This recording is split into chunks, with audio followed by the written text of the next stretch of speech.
Alright, what's up everybody? So today I just want to make a quick video referring to the mentality of an iron worker as I was taught. I started doing this when I was around 19 years old. I left the valley, so I think 2021 or so I was when I was really into iron working and actually connecting. I had a harness and I was out there iron working. With the guys that I work with, they were older guys, from a different era. 60s, 70s, 80s, I work with the older dinosaurs, if you want to call them, whatever. But those motherfuckers, man, those guys move with a purpose. They don't necessarily just come to punch in and get some hours. No, they were there racing. Everything was, this guy was doing something, this guy was doing something. They were racing to it. If it was connecting, they were racing to get a couple quick bolts in, and they could race to that hook, unhook it, and get ready to fly the next piece. And if it was decking, they were shaking out as many pieces, throwing as many pieces, tacking them down. If it was rebar, they were stacking as many around their shoulders and roughing them up, getting them down, hiking them down to wherever they needed that pile. But regardless, those guys moved with purpose. Another thing was that bravery. You need to be brave. You can't be doing this type of work and be second thinking yourself. You have to have a sense of confidence, and move with a purpose. Have bravery. Bravery isn't the lack of fear. It's doing whatever needs to be done in spite of fear. That's what being brave is. So as an iron worker, you're working at elevated heights a lot of the times. You got to be able to be brave. Sometimes you got to be able to, catch your wind and know that you're the top dog. You got to make it happen. And being brave, being confident in yourself, and your skills that you've learned in your safety equipment and things like that goes a very long way. Another thing is the loyalty between workers, between the camaraderie between your brothers. They call us the brothers of the hook. We're iron workers. We respect each other and we respect the work that we do. But we know that steel's not going to think twice about if it's going to strike you, if it's going to knock you off or anything like that. If you get into a pitch point, you get into a bad area, So you got to be on your pins and cues and keep your head on the swivel at all times. You got to understand that you got to have respect and you got to be vocal with the guy that's working across your campus in iron workers. You work a buddy system type of thing. The raising gang might have a couple riggers on the ground. You might have a couple connectors up in the air, but usually you guys work together. So you got to have communication is key with your partner, and then just making sure that you respect each other to understand that if he says something, you're going to give him the benefit of the doubt to go with what he says, and vice versa with your signaling and all that good stuff.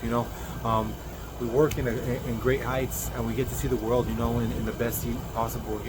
Most people don't even get to travel outside their city. A lot of times they graduate, they go to a community college, they get a job within the city. They kind of stay in their own little reality, their own little world. We're able to, well, at least I was able to travel a lot as a young guy. Now I own my own construction company, my own contracting business. I'm able to travel here in Texas, and we're soon to be going to Louisiana and stuff like that. So we're able to see different cities, and then we're able to see them from a bird's eye view, from the top, looking down at everything. So I always said we get the best seat in the house. So I always love that. Again, with the confidence, we're working at great heights. You're gonna be scared sometimes. It's a little saying. It's kind of messed up, but it's saying, don't fear the fall, fear the sudden stop. The fall is not gonna kill you. The ground is, the cement will. When you hit. So, the objective is to not fall. Is to be safe. To go out there and work hard, get some good productivity, and leave the same way you did when you came in, just with some more money in your pockets. That's the objective. They also taught us to stay ready and not get ready. So no matter what we did in the morning, we got everything on our persons. We have our harness, our bolt bags, we had everything. We stayed ready.